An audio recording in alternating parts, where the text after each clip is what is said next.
आज हम रिवाइज करेंगे यूनिट 1 का third part, that is decision making types, process and techniques. 2 part already हम लोग इसका कवर कर चुके हैं। डिसीजन मेकिंग नाम से समझ में आ रहा है, हम लोगों ने प्लानिंग कवर किया था। तो प्लानिंग जब एक ऑर्गेनाइजेशन में हो जाती है तो बहुत सारे आप ऑप्शंस प्लान्स आते हैं। अब उसमें क्या होता है कि अब हमको कौन सा अल्टरनेटिव लेना है, कौन सा डिसीज़न लेना पड़ेगा, क्या ऑर्गेनाइजेशन के लिए अच्छा है। डिसीज़न मेकिंग का मतलब होता है जो ऑप्शंस अवेलेबल उसमें से चुनना, क्या डिसाइड करना है, किस रास्ते जाना है हमको, येस और नो।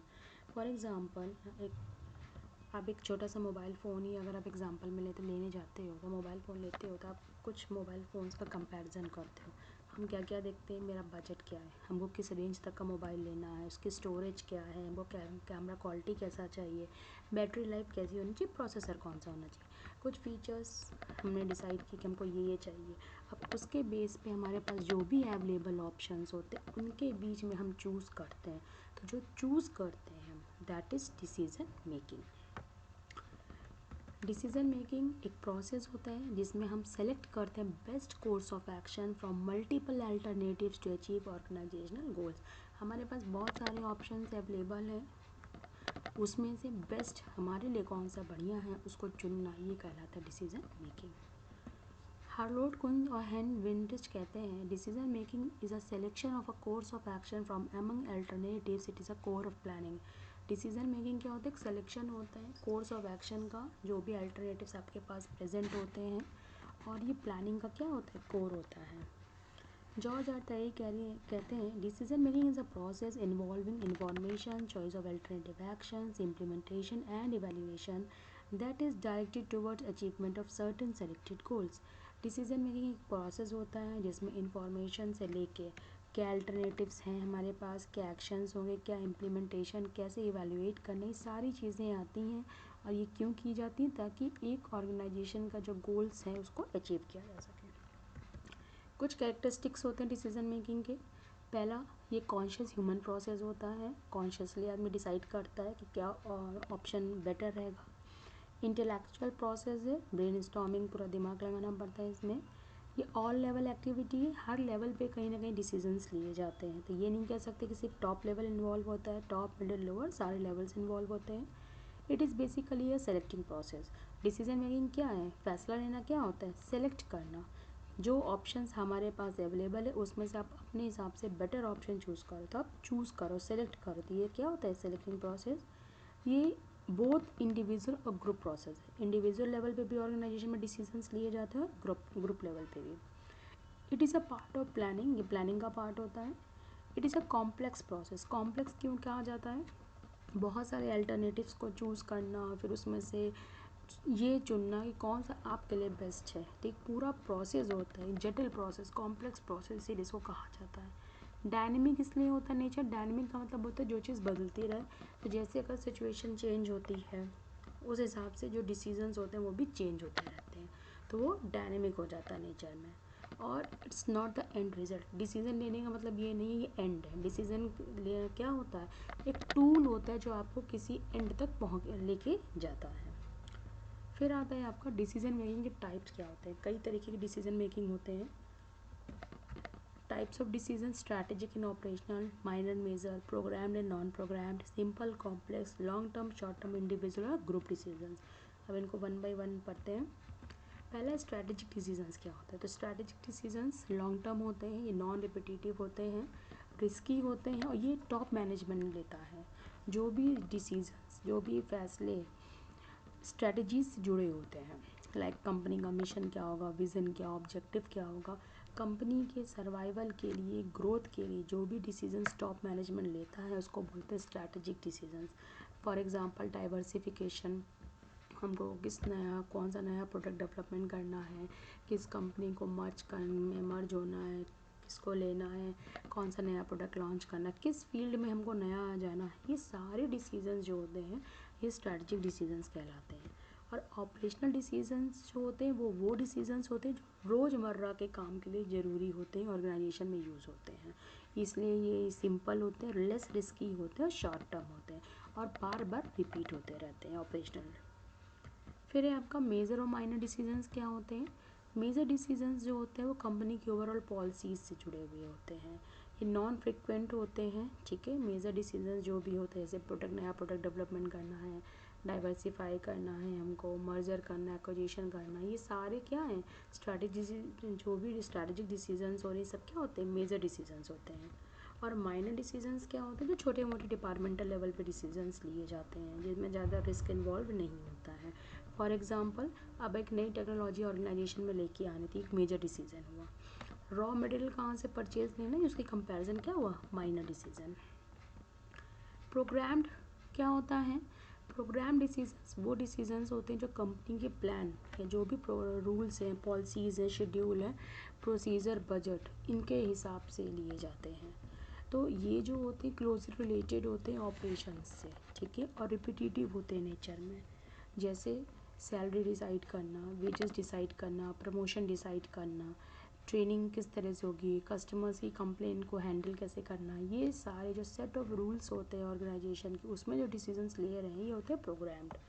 नॉन प्रोग्राम्ड क्या होते हैं, जो नॉन रिपीटिटिव होते हैं, ये यूनिक होते हैं, थोड़े से रिस्की होते हैं, नॉन फ्रिक्वेंट होते हैं, कॉम्प्लेक्स होते हैं, क्रूशियल होते हैं। स्ट्रैटेजिक डिसीजंस जो होते हैं वो जनरली क्या होते हैं, हमारे नॉन प्रोग्राम डिसीजंस होते हैं। Merger, acquisition, developing a new product, ये सारी चीज़ें क्या होती हैं, नॉन प्रोग्राम्ड होती हैं। फिर है आपका simple and complex decisions.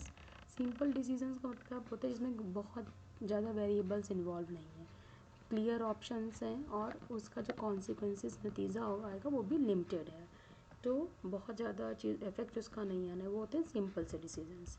Complex decision का मतलब होता है जिसमें बहुत सारे वेरिएबल्स इन्वॉल्व हैं, लॉन्ग टर्म में उसका इम्पैक्ट देखने को मिलता है, और एक डिसीज़न लेने से पहले बहुत कुछ सोचना पड़ता है, बहुत सारी चीज़ें देखनी पड़ती है, तो वो होता है कॉम्प्लेक्स डिसीजंस हो जाता है।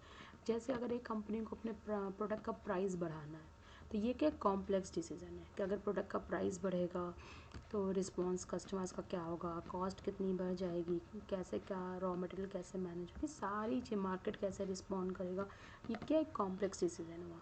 और वहीं आपको नेशनल इवेंट है या कोई फेस्टिवल आ गया, उसमें हॉलीडे अनाउंस करना, तो एक सिंपल डिसीजन हुआ। लॉन्ग टर्म डिसीजंस क्या होते हैं, फिर लंबे समय के लिए लिए जाते हैं, तो स्ट्रैटेजिक डिसीजंस क्या होते हैं, लॉन्ग टर्म डिसीजंस होते हैं। शॉर्ट टर्म जो होते हैं वो शॉर्ट टर्म के लिए लिए जाते हैं, कंपनीज़ के ऑपरेशन के लिए। जैसे इंटरनेशनल मार्केट में हमें जाना है तो ये लॉन्ग टर्म डिसीजन हो गया, और हमको वेजेस से रिलेटेड या ओवर टाइम अब हमको करवाना है एम्प्लॉयज़ का, लेबर्स का, तो ये क्या हो गया, एक शॉर्ट टर्म डिसीजन हुआ। इंडिविजुअल और ग्रुप डिसीजंस क्या होते हैं, इंडिविजुअल डिसीजंस क्या होता है जब इंडिविजुअल एम्प्लॉय लेता है, मैनेजर ने, बॉस ने अपने लेवल पे एक डिसीज़न लिया है तो उसको कहा जाएगा इंडिविजुअल। और जब वही डिसीज़न ग्रुप मिल के लेता है कोई डिसीज़न, तो उसको बोलते हैं ग्रुप डिसीज़न। तो जो रिस्की डिसीजंस होते हैं स्ट्रैटेजिक, ये होते हैं हमारे ग्रुप डिसीज़न। जैसे एक सिंगल प्रोजेक्ट मैनेजर है या बॉस है, उसको ऑफिस सप्लाई चाहिए, स्टेशनरी का कोई सामान है, उसने अपने लेवल पे डिसाइड कर लिया, लेकिन नए एम्प्लॉय हायर करना है, नई मशीन लेके आनी है, नई टेक्नोलॉजी लेके आनी है, ये सब क्या होते हैं, ग्रुप डिसीजंस होते हैं। फिर है आपका डिसीज़न मेकिंग प्रोसेस क्या होता है। डिसीज़न मेकिंग प्रोसेस में ये स्टेप्स इन्वॉल्व होते हैं। पहला है ऑब्जेक्ट स्पेसिफिकेशन, प्रॉब्लम आइडेंटिफिकेशन, फिर है search for alternatives, evaluating alternatives, choice of alternatives, action और implementation, measurement, results and review. Decision making एक प्रोसेस होता है, जो डिसीजन लिए जाते हैं प्रोसेस कैसे काम करता है। पहला स्टेप होता है ऑब्जेक्टिव स्पेसिफिकेशन। ऑब्जेक्टिव स्पेसिफिकेशन का मतलब होता है कोई भी फैसला जो एक ऑर्गेनाइजेशन में लिया जाता है वो किसी न किसी ऑब्जेक्टिव को पूरा करने के लिए लिया जाता है, जो भी हमारे गोल्स ऑब्जेक्टिव्स हमने सेट कर रखे होते हैं। तो सबसे पहले तो हमें ये देखना होता है ऑब्जेक्टिव क्या है, क्या ऑब्जेक्टिव हमको अचीव करना है जिससे जुड़ा फैसला लेना है। सेकेंड आता है प्रॉब्लम आइडेंटिफिकेशन। प्रॉब्लम क्या होती है, एक फेल्ट नीड होती है, question thrown forward for solution. एक सोल्यूशन के लिए जो क्वेश्चन दिया जाता है, प्रॉब्लम ये होती है, गैप होता है, प्रॉब्लम प्रेजेंट क्या है और हमको चाहिए क्या, तो उसके बीच में जो गैप आ रहा है वो क्यों आ रहा है, दैट इज़ प्रॉब्लम आइडेंटिफिकेशन। क्यों हम अपने ऑब्जेक्टिव को अचीव नहीं कर पा रहे हैं, क्या चीज़ें और चाहिए उसे अचीव करने के लिए, दैट इज़ प्रॉब्लम आइडेंटिफिकेशन। फिर आता है search for alternative. Search for alternative का मतलब होता है प्रॉब्लम पता चल गई, हमने एक थॉरो डायग्नोज किया कि प्रॉब्लम क्या है। प्रॉब्लम पता करने के बाद में हम अल्टरनेटिव्स ढूंढते हैं कि क्या अल्टरनेटिव्स हो सकते हैं। तो अल्टरनेटिव जो डिसीजन मेकर होता है वो जो यूज़ करता है अपने पास एक्सपीरियंस के बेस पे कर सकता है, दूसरों को देख के कर सकता है, कुछ नए क्रिएटिव टेक्निक ला सकता है। ये सारे मेथड्स होते हैं आइडेंटिफिकेशन के। अब आपको अल्टरनेटिव्स मिल गए कि हमारी प्रॉब्लम इतने तरीके से सॉल्व हो सकती है, ठीक है। अब उन सारे ऑप्शंस को इवैल्यूएट किया जाता है कि कौन सी स्टेप, कौन सा रास्ता हम चुने तो हमको मेरा ऑब्जेक्टिव भी मीट कर जाए और हमको बेनिफिशियल भी हो। ये होता है इवैल्यूएशन।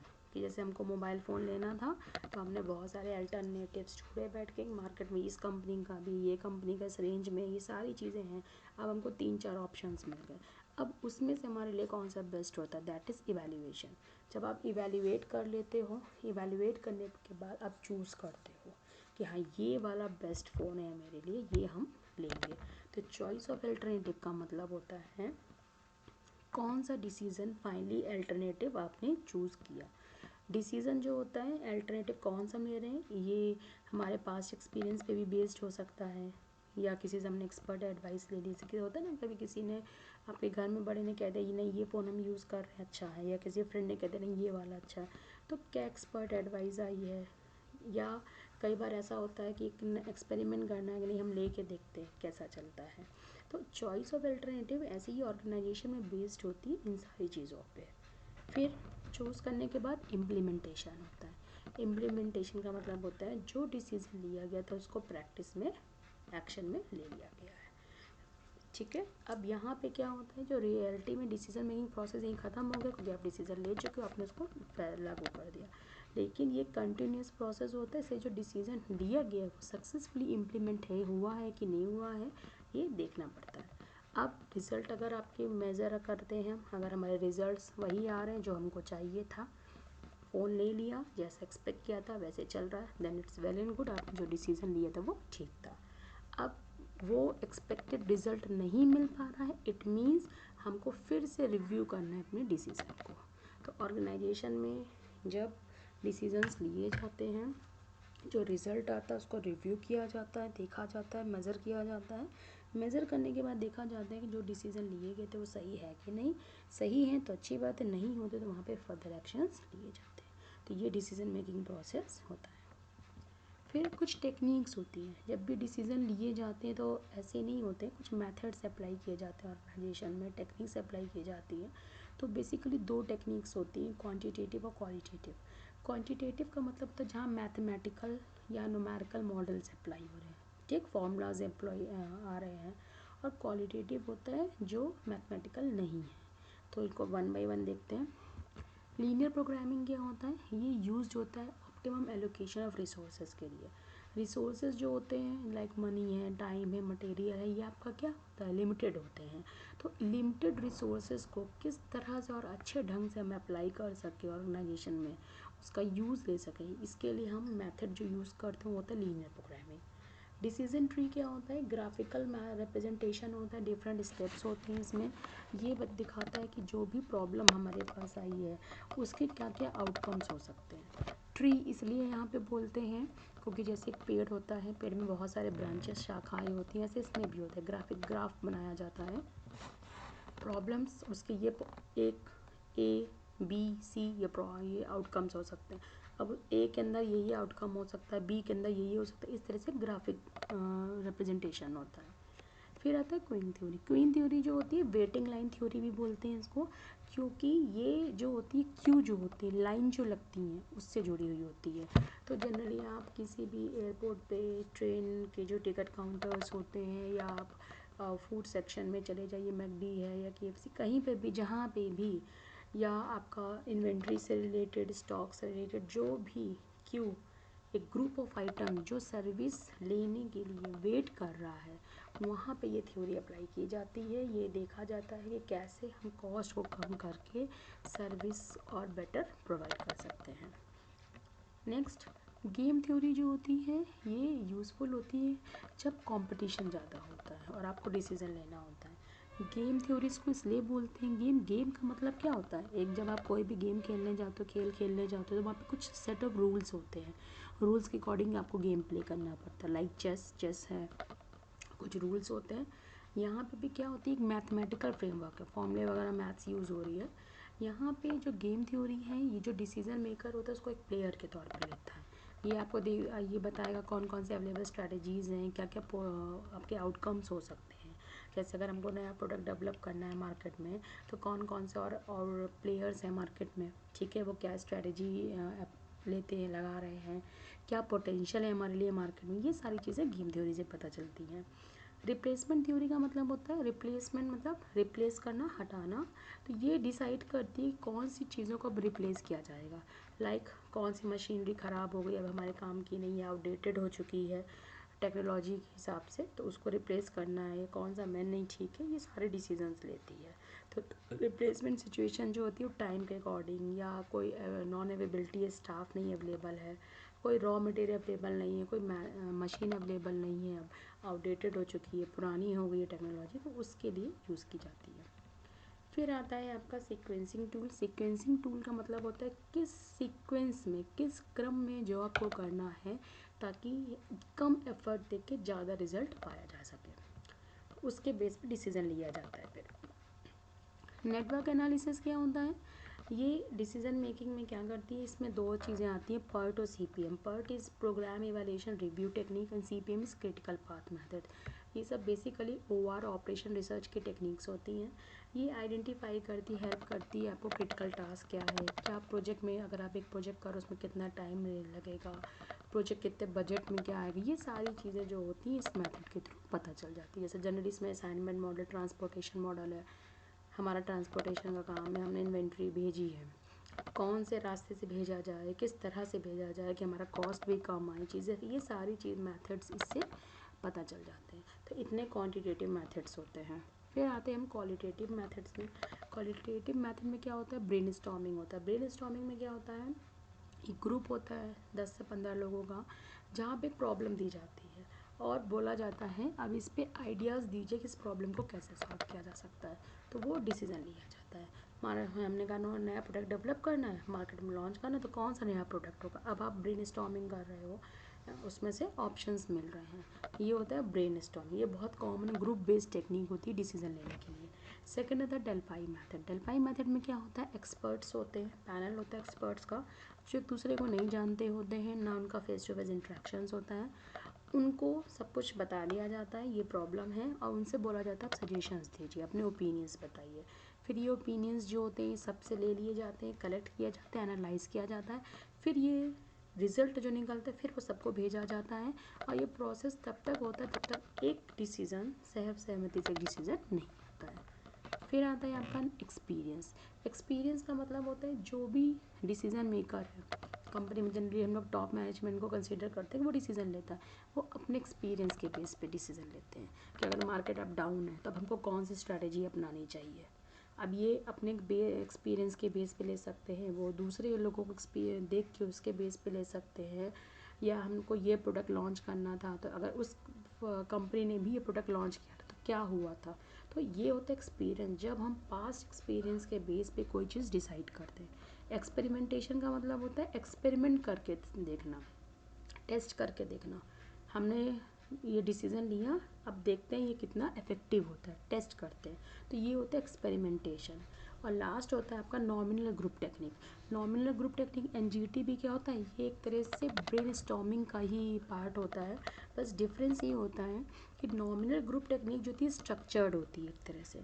यहाँ पे क्या, ब्रेनस्टॉर्मिंग में देखो क्या होता है, एक टॉपिक लिया, ठीक है, इस पर डिसीज़न लेना है, और वो ग्रुप बना के उस टॉपिक पे बोला गया, सब लोग अपने आइडियाज़, और सब लोग शुरू हो जाते हैं, ये होना चाहिए वो होना चाहिए। तो उसमें क्या होता है, अब जो लोग बोल रहे होते हैं उनके आइडियाज़ ही ज़्यादा आ रहे होते हैं, जो लोग कम बोल रहे होते हैं, अपनी बात नहीं कह पा रहे, उनके आइडियाज़ दब जाते हैं।